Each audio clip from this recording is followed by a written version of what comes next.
Dear friends, welcome to the second part of the series, The Youth and the Prophet. In this series, we read passages from a conversation between Gabriele and some young people that was recorded in the 1990s. The title of the program already suggested, Gabriele as a prophet of God. You have surely heard of the prophets who lived thousands of years ago, such as Abraham, Moses, or Isaiah. But God, our eternal Father, has sent us prophets and messengers at all times, even today. Through Gabriele, we know that God is the free spirit who dwells in us. Through her, he taught us the way to the love for God and neighbor in every detail.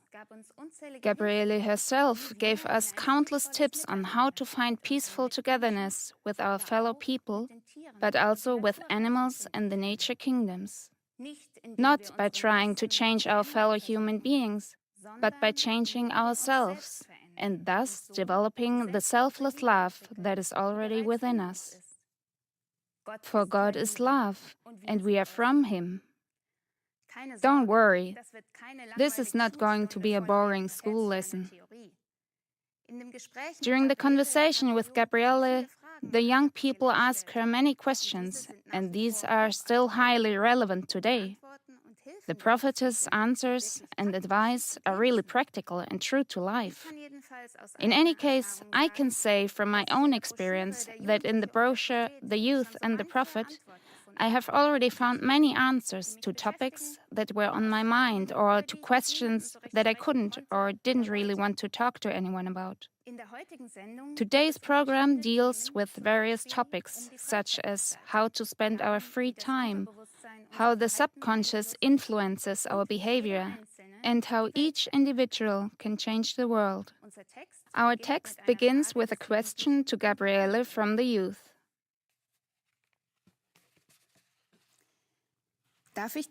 May I ask you another question from the long list I brought with me? If, having the divine wisdom you have developed, you were to look back into your years as a young adult, what would you do after work?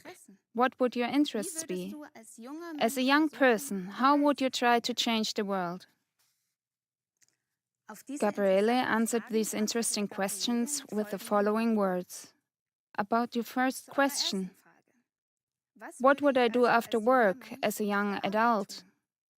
In my time, there was not so much free time available in professional life as there is today. Actually, we always worked until 6 or 6:30 p.m., on Saturdays usually until 2 or 3 in the afternoon. But you asked me what I would do today if I were young like you and with the spiritual knowledge I have. Gabriele erklärte dazu weiter. Gabriele, explain more about this.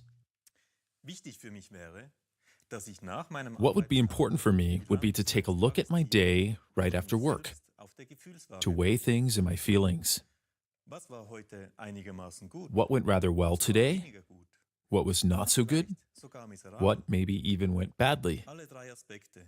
Das Gute, I would let all three wenig aspects, Gute und what das was Miserable, good, not so good, and what went badly, run by me in pictures. Über das Gute würde ich mich freuen.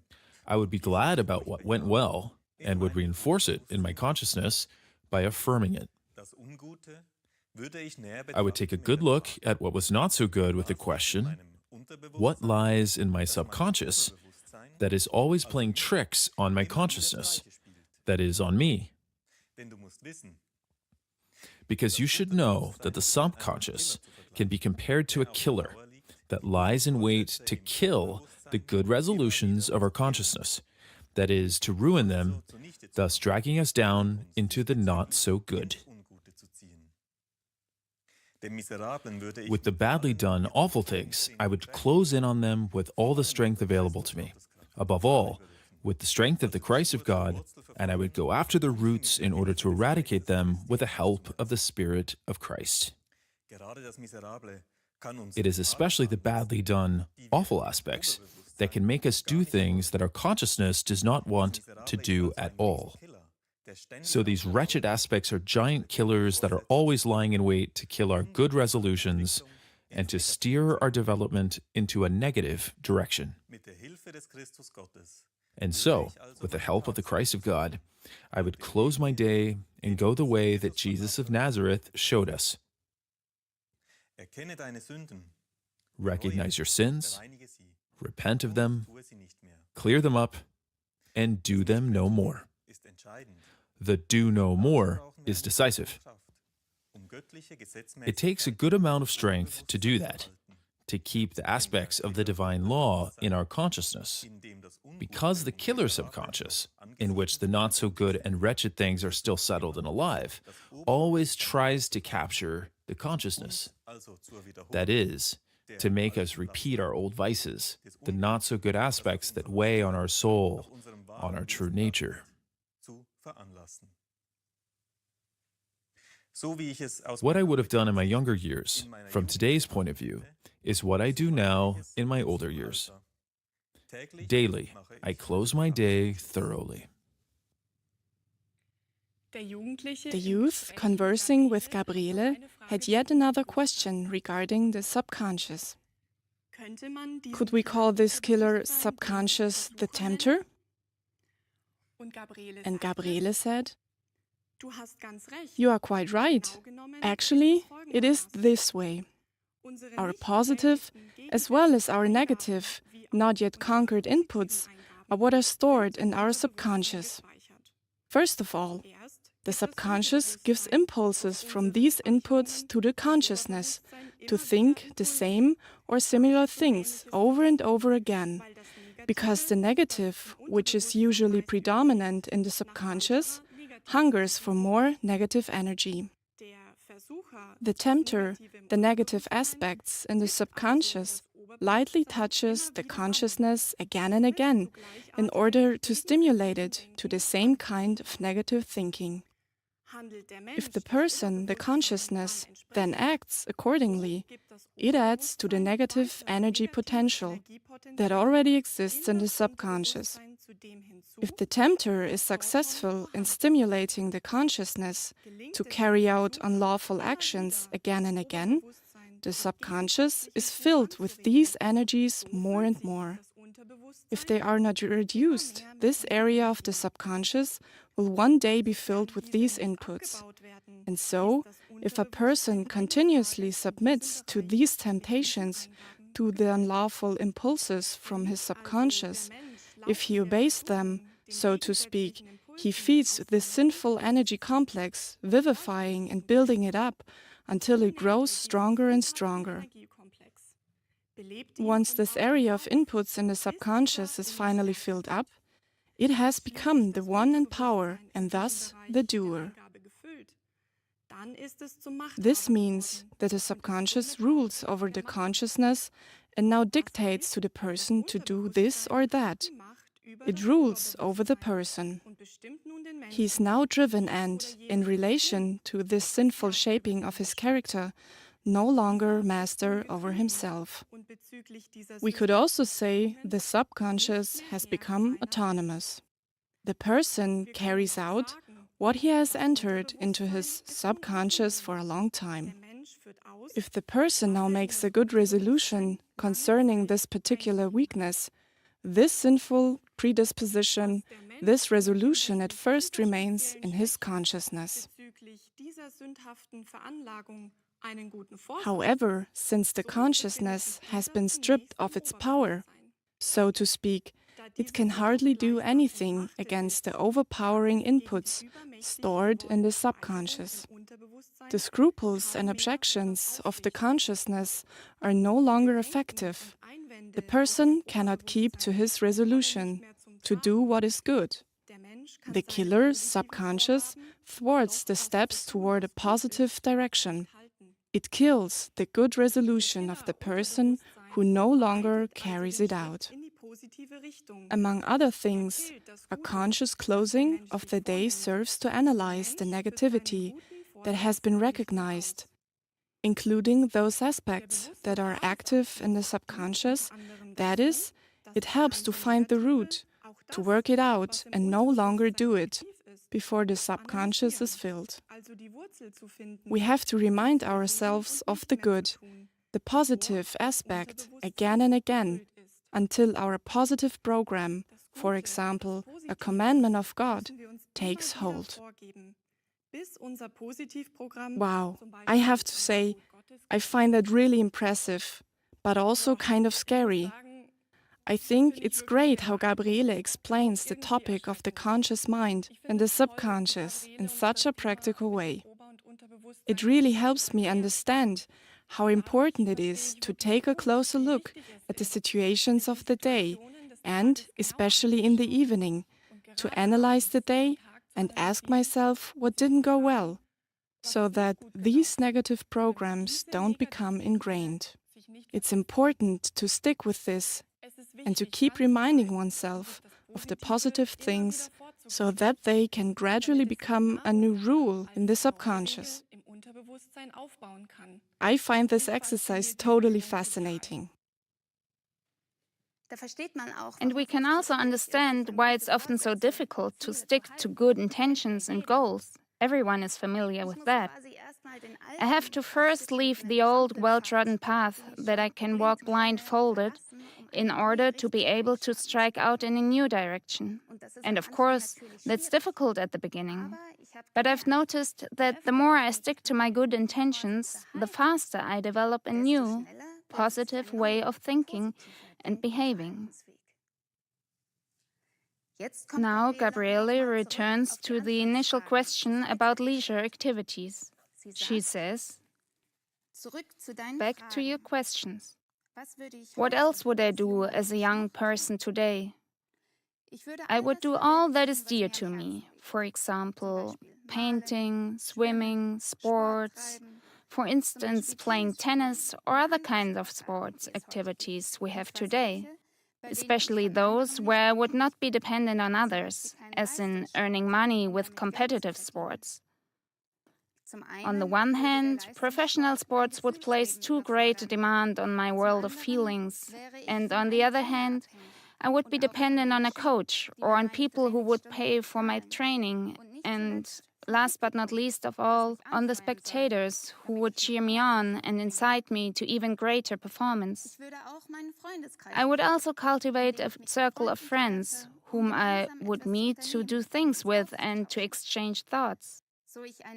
If I were to start a closer friendship, I would try to look at it through the eyes of my highly prized freedom. That is, I would never bind myself to desires, not even sexual ones, neither to my own nor to those of another. My freedom would be the most important thing for me, and the result would be that I would also leave my neighbor his freedom, not forcing him to do something or talking him into something, not even when sexual desires were pressuring me. My concern would be to find out where this urge was coming from, that is, to explore the reasons behind the desires that were driving me. I think it's good that Gabriele uses these examples to show us that when you strive to live according to God's laws, there is still room for exciting activities and leisure pursuits, such as doing sports you enjoy or going out with friends. But she also shows us that it's important to find the right balance so that we don't become dependent on anything or anyone, but remain free. I also find the reference to desires particularly valuable, that our own desires can actually make us unfree and can also lead us to take away our friends' freedom by pushing them into something. I find it revolutionary that Gabriele advises us to first explore what lies behind our desires and not just blindly follow them. In my experience, this helps you get to know yourself a whole lot better. Gabriele erklärt weiter. Gabriele explained further. Aside from that, I'm a musical type of person. I would learn to play an instrument, one that would suit my talents. During the war years, when I was still a child, I learned to play a diatonic instrument. Da es gebraucht erworben wurde, Since we bought it used, it was always having to be repaired and tuned. As time went by, we could no longer find parts for it, and I had to give it up. Later, as a young woman, I began to play the piano. Then came the prophetic call. Again, I gave up practicing. At the age of approximately 50 years, I did not give up music altogether. Once more, I began working my way into it and practicing on my own. Today, too, I play the piano every now and then, but only for myself. I also enjoy going to harmonious concerts. So, as you can see, musical interests do not have an age limit. You asked me whether, as a young person with today's spiritual knowledge, I would try to change the world. Why not? However, I would not go into the streets to protest, especially equipping myself to frighten my fellow men. My concern would be to first change myself, to find out what I really want, and whether my goal in life would be to introduce a better, spiritually more self-possessed and open society.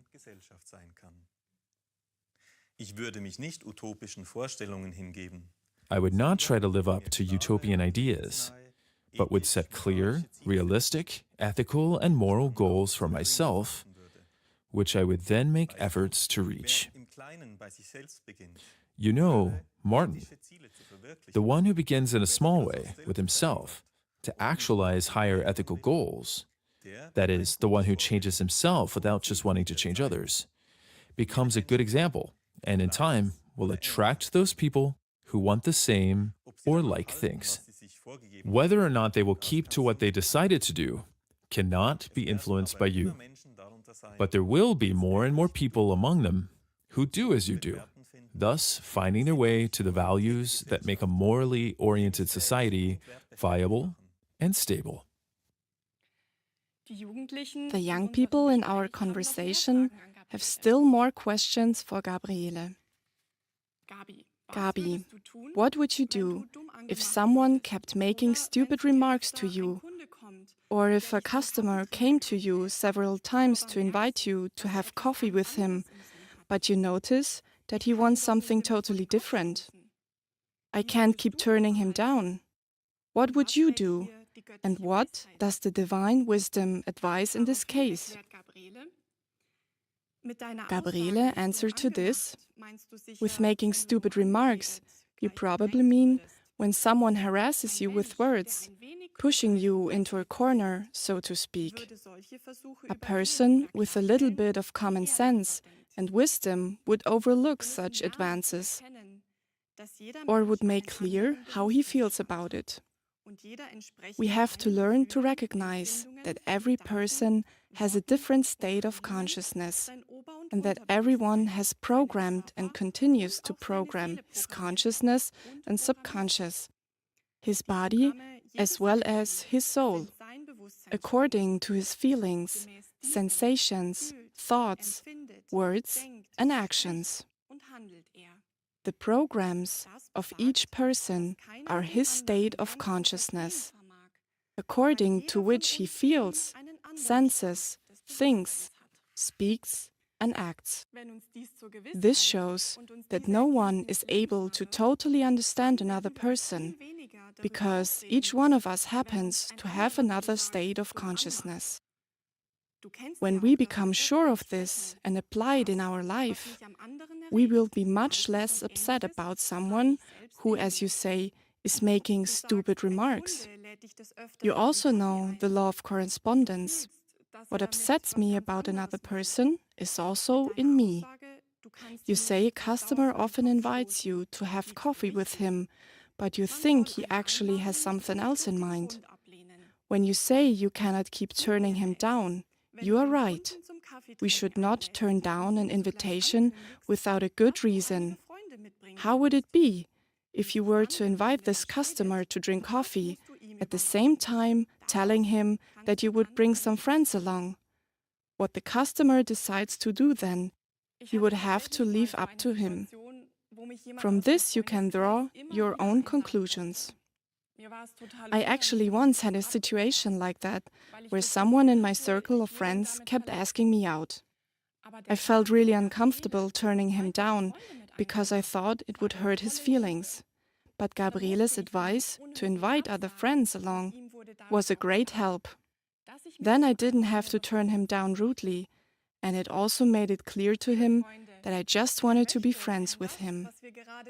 Dear friends, anyone who would like to can think about what you have just heard about the conscious mind and subconscious, or even about our emotional world, and see how they feel about it. In the next part of the series, The Youth and the Prophet, Gabriele answers the young people's questions on the subject of fashion trends, how she felt about them in her youth, and how she sees them today with their developed consciousness. Tune in again for the next program. Until then, and a good time for all with many interesting experiences. Greetings in God.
మీ vote మీ బాధ్యత.